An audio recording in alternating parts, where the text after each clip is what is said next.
TWR India का प्रस्तुति जिंदगी की राह कार्यक्रम बाइबल की पुस्तकन का क्रम से अध्ययन हवे, जेवना में आपकी मिली कि कैसे पाप से छुटकारा पा सकेनी और सृष्टिकर्ता के जैसन जिंदगी जी सकेनी। ये कार्यक्रम हमके एगो अवसर देला कि हम बाइबल से अपनी जिंदगी से जुड़ल बातन का अध्ययन कर सकी और ई जानी कि हमारी जिंदगी खातिर परमेश्वर का इच्छा बा। कृपा करके देखी सुनी ताकि परमेश्वर आपकी जिंदगी का मार्गदर्शक ठहरस।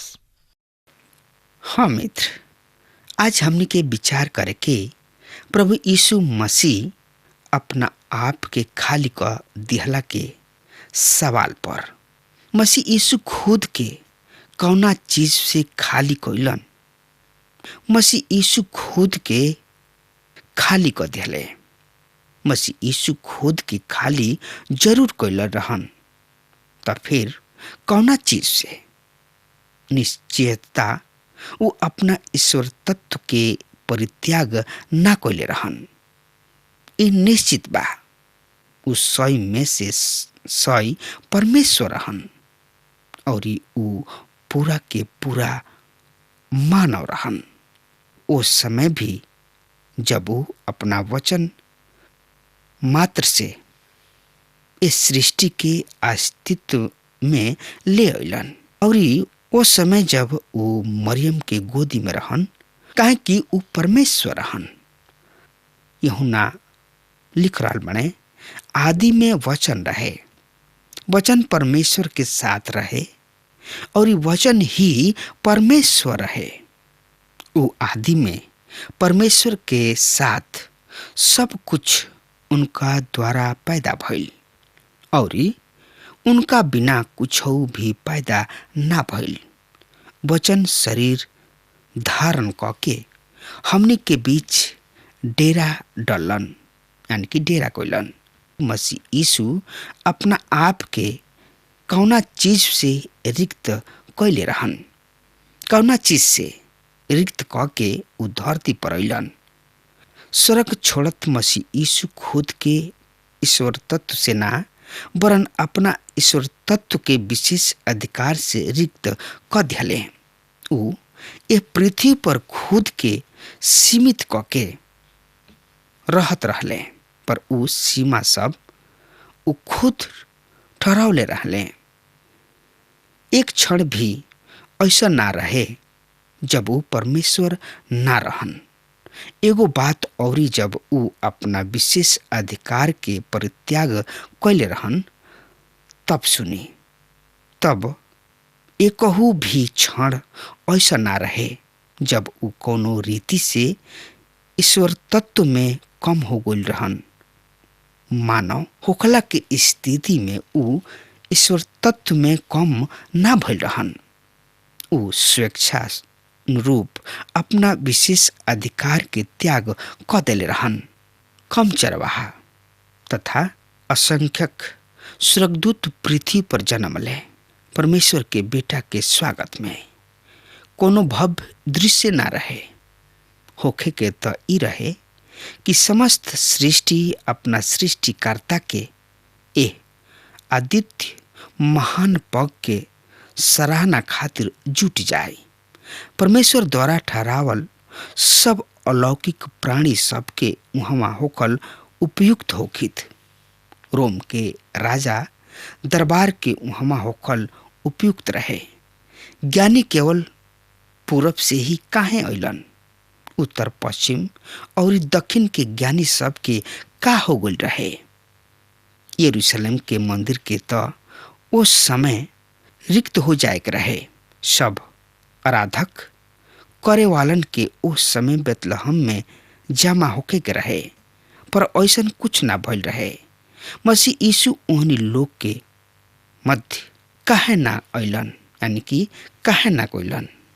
काहे कि मसीह यीशु अपना आप के परमेश्वर तत्व के समस्त विशेष अधिकार से रिक्त क देले रहन।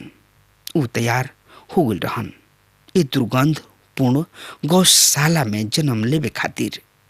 ऊ तैयार हो गइल रहन अलोक प्रिय नगर नासरत में अपना बचपन यानी कि बाल काल के व्यतीत करे खातिर। नासरत जौन की अनैतिक जिंदगी शैली के निवासी सबके खातिर मुख्यात नगर रहे और परमेश्वर के बेटा नासरी कहलाए जाए खातिर तत्पर हो गइलन। बढ़ई के काम ऊ स्वीकार कर लेहले। ऊ चाहत रहन ए 33.5 बरिस में अपना साथ आपन शेरवाइना महिमा सब रख सकत रहन, पर ना, उनकर कपार पर प्रभाव मंडल भी ना रहे। यहूदा उनका के पकड़वावे खातिर पहचान चिन्ह देवे के पड़ल। ऊ कोनो अन्य आदमी से कोनो रीति से भिन्न ना रहन। ऊ पूरा के पूरा मानव रहन, पर ऊ देह में प्रकट परमेश्वर रहन। जब वो पृथ्वी पर आपन अधिकार ठहरावल सेवा समाप्त कर चुकलन, तब वो आखिरी राति में अपना प्रिय शिष्य के इकट्ठा कइलन। एगो बहुते सार्थक प्रार्थना कइलन। एगो विशेष विषय ई रहे, पिताजी, संसार के सृष्टि से पूर्व जौन महिमा हमरा के तोरा यहाँ मिलल बा, अब हमरा के वही महिमा से विभूषित कर। यहाँ ध्यान दही। उ दुआ कैलन कि उहे उनकर महिमा पुनः प्रदान कर। उहे हमार महिमा पुनः दे दिहल जाओ। उ यहाँ ई दुआ ना कैलन कि उहे उनकर ईश्वर तत्व पुनः दे दिहल जाओ, काहे कि उ एक पल के खातिर भी आपन ईश्वर तत्व ना छोड़ले रहन। अब उ स्वर्ग लौटे खातिर तैयार रहन। उ आपन उहे महिमा पुनः पावे के अनुरोध कर रहल बने। उ विशेष अधिकार जेकर उ 33.5 बरिस पर त्याग क देले रहन, स्पष्ट उ एकरा के पिता के पास छोड़ आयल रहन। उ परमेश्वर होत भी परमेश्वर के समान होके के अपना अधिकार में रख के वस्तु ना समझले और उ खुद के ऐसन सुन क दिले कि दास के स्वरूप धारण क के मनुष्य के समानता में हो गइलन। दीनता के सीढ़ी में तीसर की सीढ़ी है। उदास के स्वरूप धारण कइलन। मसीह यीशु पृथ्वी पर सेवक बन के उतर अइलन। एगो बढ़ई बन के जीव का उपार्जन कइलन। उ कैसर के परिवार में भी जन्म ले सकत रहन। का ई उनका खातिर असंभव होकित? नानु, उ त ऐसे भी राजा रहन और राजाओं के राजा रहन, पर उ कभी भी एकर दावा ना कइलन।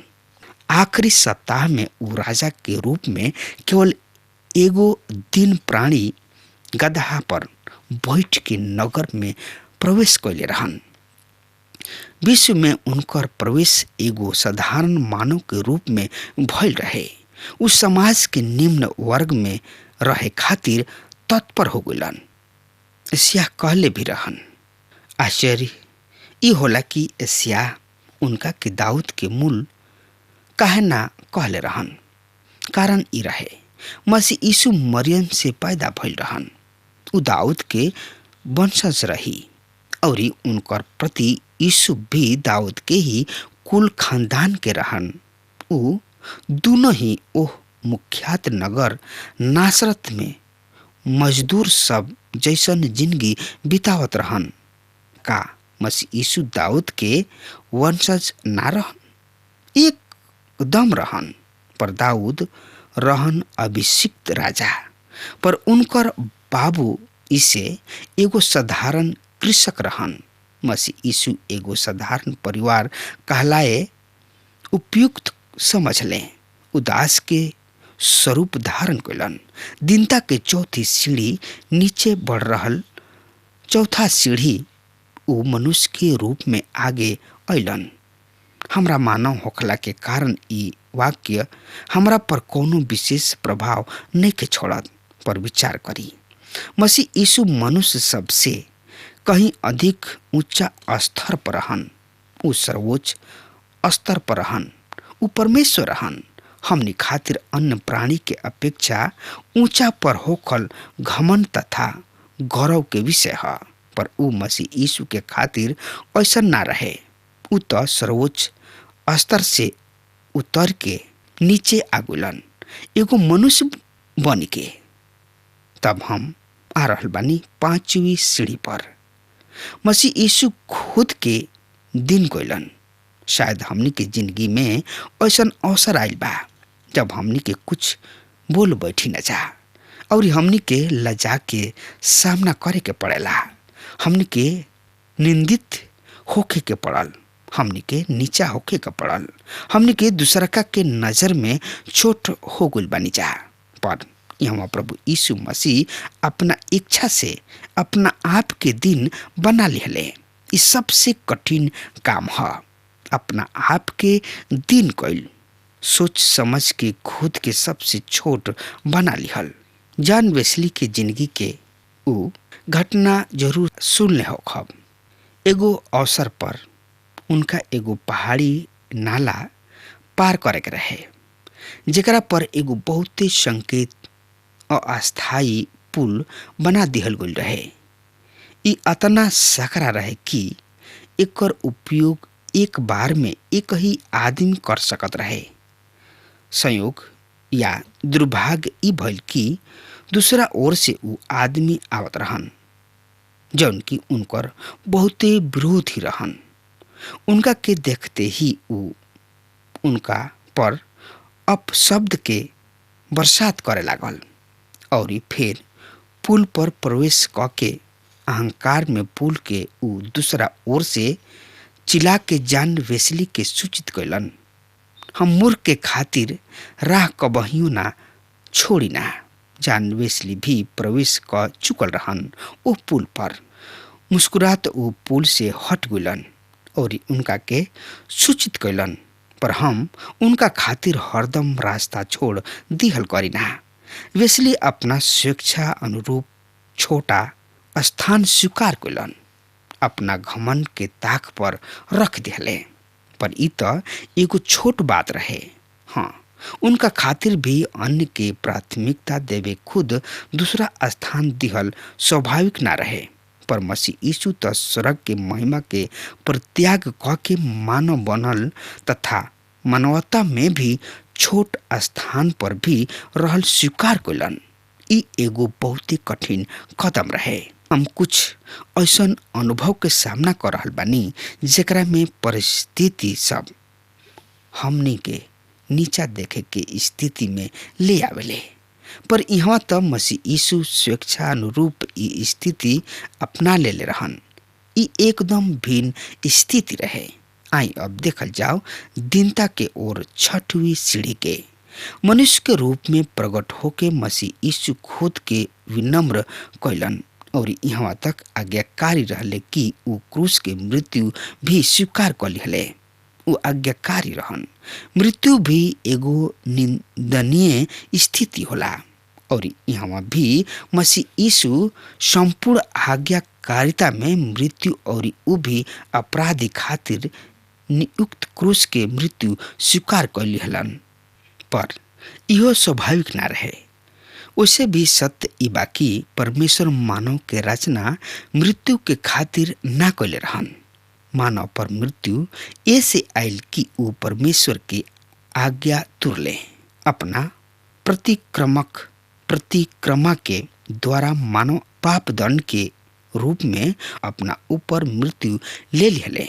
पहला मानव आदम परमेश्वर के सर्वोचित कृति आज्ञा उल्लंघन क के पाप कैलन और ई पाप समस्त पीढ़ी में फैलल चलल गईल और ई पाप के साथ मृत्यु भी।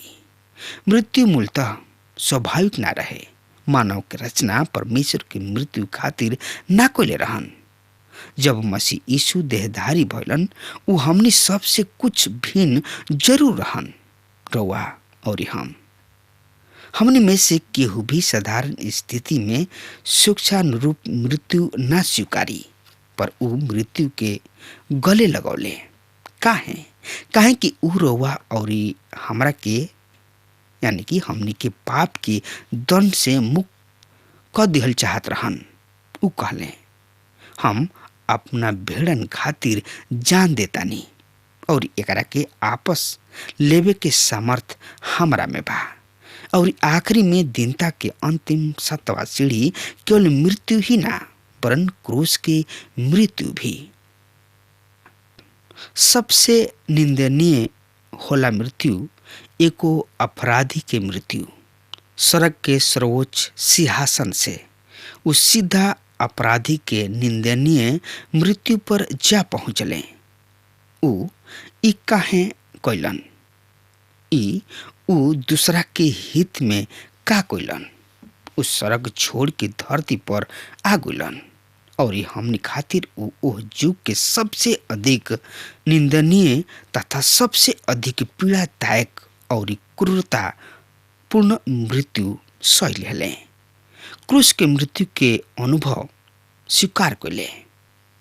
प्रभु यीशु मसीह हमने खातिर आपन जान ओ कलवरी के क्रूस पर दे दिले, ताकि हमनी के पाप से छुटकारा पा सकी जा और ये आपन नया जिंदगी जी सकी जा।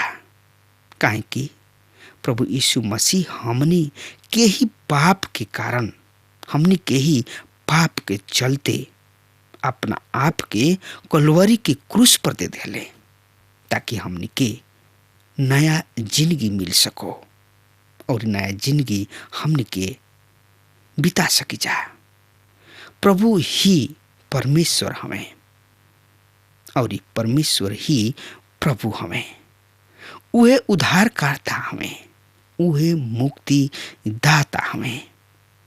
मित्र, प्रभु यीशु मसीह पर विश्वास करी और उनका के उद्धारकर्ता के रूप में स्वीकार करी। अब हमारा समय खत्म हो रहा बा। वो हमरा के आज्ञा दी। परमेश्वर हुआ के बहुत ही आशीष देस। आमीन। हमके विश्वास बा कि ई कार्यक्रम आप सब खातिर फायदेमंद सिद्ध भइल हुई। हम चाहतनी कि आप सब अपन अपन आशीष हमरों से बांटी। अगर आप सबके लगे बाइबल से चाहे आपकी निजी जिंदगी से क्यों सवाल होके, चाहे क्यों समस्या खातिर प्रार्थना करावे चाहतनी, तो हमारी फोन नंबर पर जरूर संपर्क करें। परमेश्वर आप सबके बहुत आशीष प्रदान करें और आज का दिन आप खातिर सुखद बनावे।